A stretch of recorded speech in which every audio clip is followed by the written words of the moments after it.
Hello, friends. I am Rose. Welcome to Story with Blue Lady, where we bring you stories full of wonder and excitement. Let's get started. Today's story is Wicked Man and Kind Bear. Once upon a time, deep in the heart of an ancient forest, a group of friends decided to embark on a weekend adventure. The forest they had chosen was known for its beauty, but also its mystery. Legends whispered of deep, uncharted parts where even the bravest hunters feared to tread.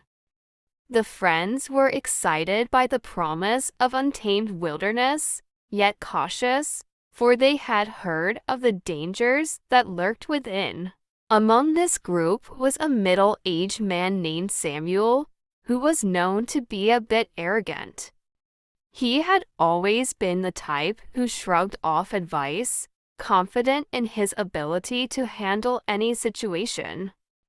That very morning, as the sun bathed the forest in golden light, the friends had warned Samuel not to wander too far from the camp. The dense woods, they said, could be deceptive, and it was easy to lose one's way. But Samuel, always sure of himself, waved their concerns aside. After lunch, while the others were content to relax by the fire, Samuel felt the urge to explore.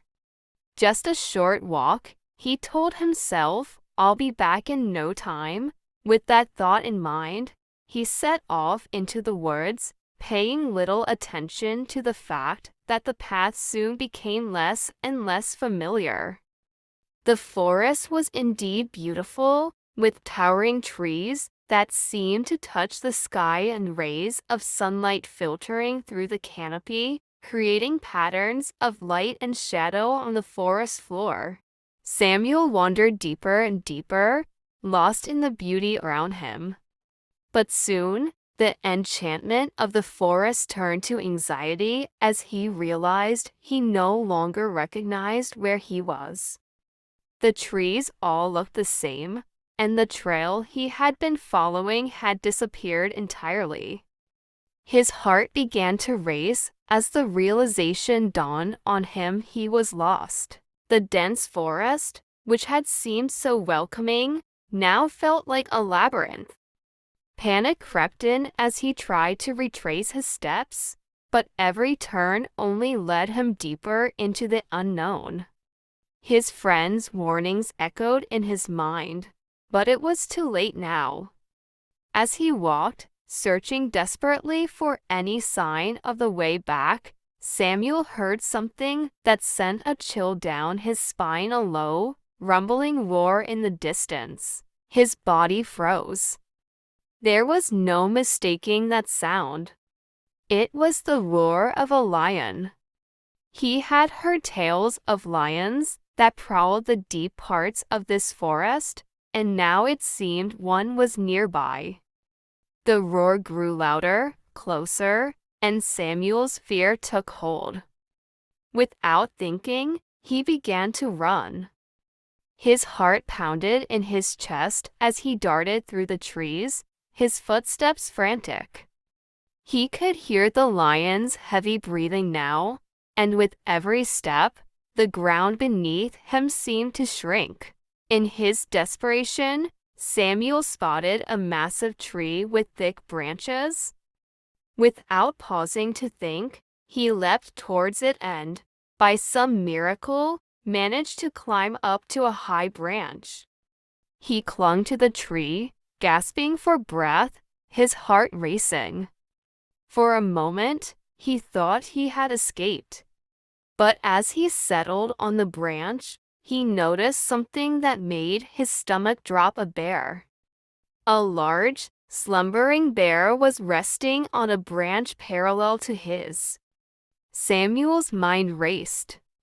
He had escaped the lion, but now he was trapped on a tree with a sleeping bear.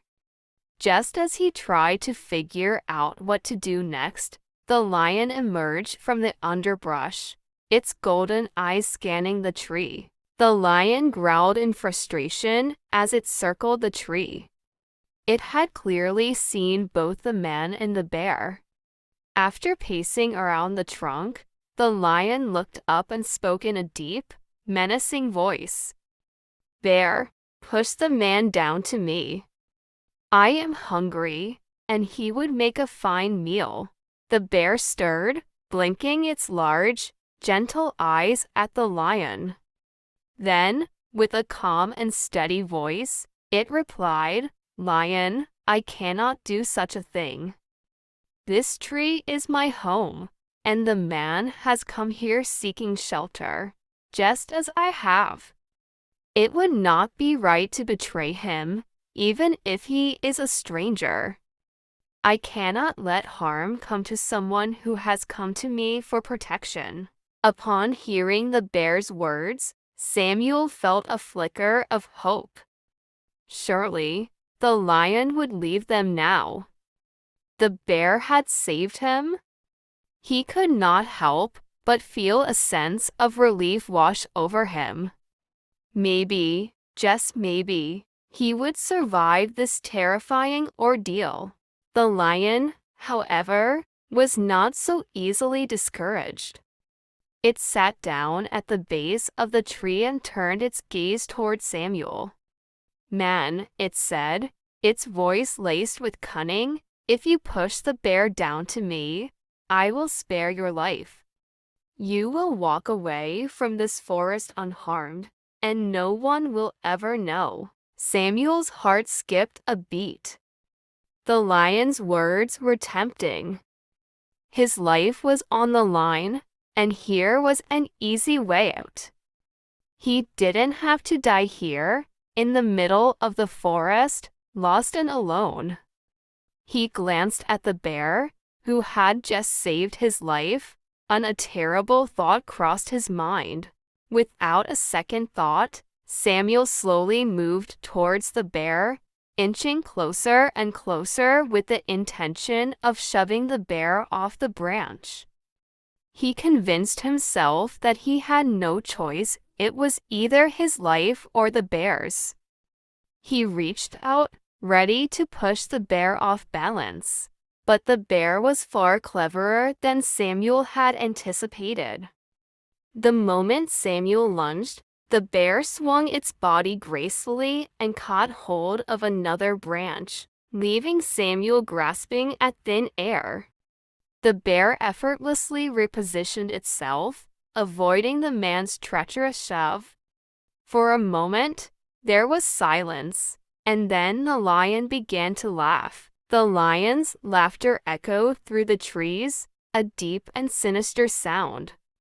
"How wicked you are, man," the lion said. "The bear saved you from me, and yet you repaid its kindness with betrayal. I have no need for such a cowardly meal." With that, the lion turned and padded silently away into the forest, leaving Samuel alone with the bear. Samuel sat there, shame burning his face. He couldn't bring himself to look at the bear, who had not only saved his life, but had shown him more compassion than he deserved. The bear, however, said nothing. It simply resumed its resting position on the branch, closing its eyes as if nothing had happened. Samuel remained in the tree for what felt like hours, reflecting on his actions. How had he come to this? The bear had every right to let the lion have him, but instead, it had chosen mercy. Samuel realized, with a heavy heart, that he had been wrong about everything. His arrogance, his disregard for his friend's advice, and most of all, his attempt to betray the very creature that had shown him kindness. When he finally climbed down from the tree, Samuel found his way back to his friends, but he was no longer the same man. He had learned a powerful lesson that day, a lesson about loyalty, kindness, and the importance of standing by those who help you in your time of need. The bear had taught him that it is far better to be kind and true than to be selfish and cruel, and that betrayal only leads to shame and regret. Be like the bear, kind, patient, and willing to help those in need. Don't be like the wicked man who betrayed his savior for the sake of his own life. In the end, true strength lies in compassion, not treachery. Be sure to like, share, and subscribe to stay connected with more magical adventures. Until next time.